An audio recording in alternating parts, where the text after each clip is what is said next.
When there is conflict between the two countries, enough number of others, like Pakistan, can, if they're clever, they can benefit from this conflict. Once upon a time, when there was hostility, and for other reasons, not for Moscow or Washington, because of daily reason, we thought getting on the American bandwagon was good for us. It helped.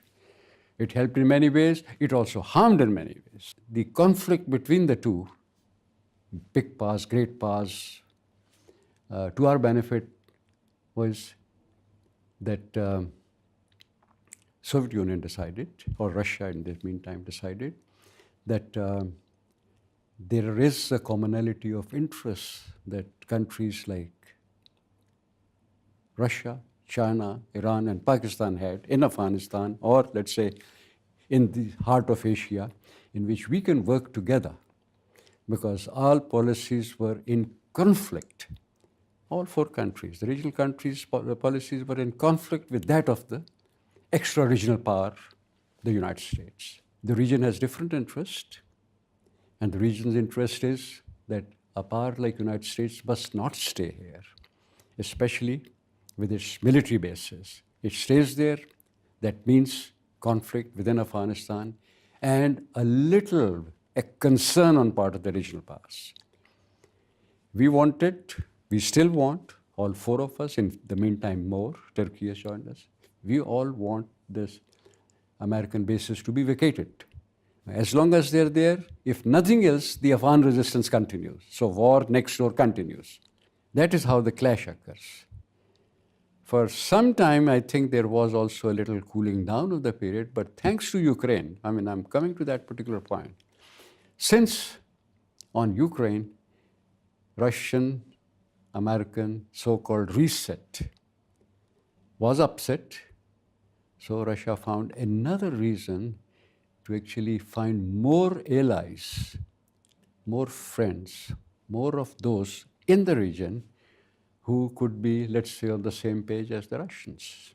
And that is where the present warmth may be too strong a word, but I think there is a warmth in the bilateral relationship between Russia and Pakistan.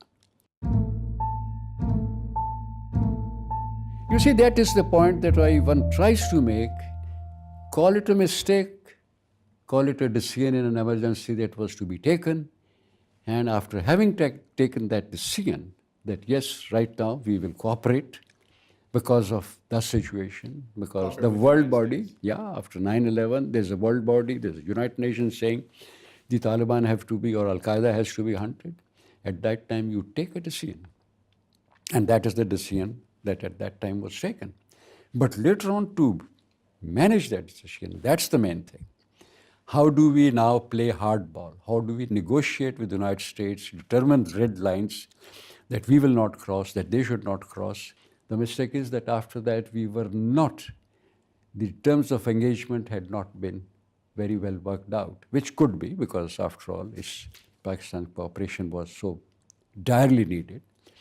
And that was the time we could have bargained for a little better. That's why I called what I call playing hardball. No, there is no need actually right now because there's not much hardball to play. We are coordinating our policies on the region, especially about Afghanistan. You must have heard both the sides saying military presence out. NATO should leave that area. That's about all that we are doing. Even Clausewitz's very durable saying, war is a continuation of policy by other means. Nowadays, because of the destruction that the war can cause, war is actually a failure of policy. One can see it that way. So Clausewitz's 200 years old maxim also may have to be modified, probably even put on its head.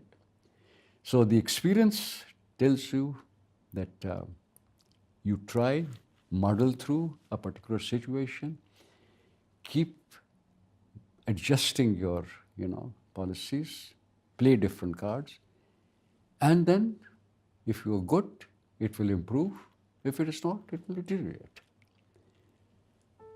In our region, the chances of that peace taking place because of Afghanistan or because of India-Pakistan relationship in the near future is not very good.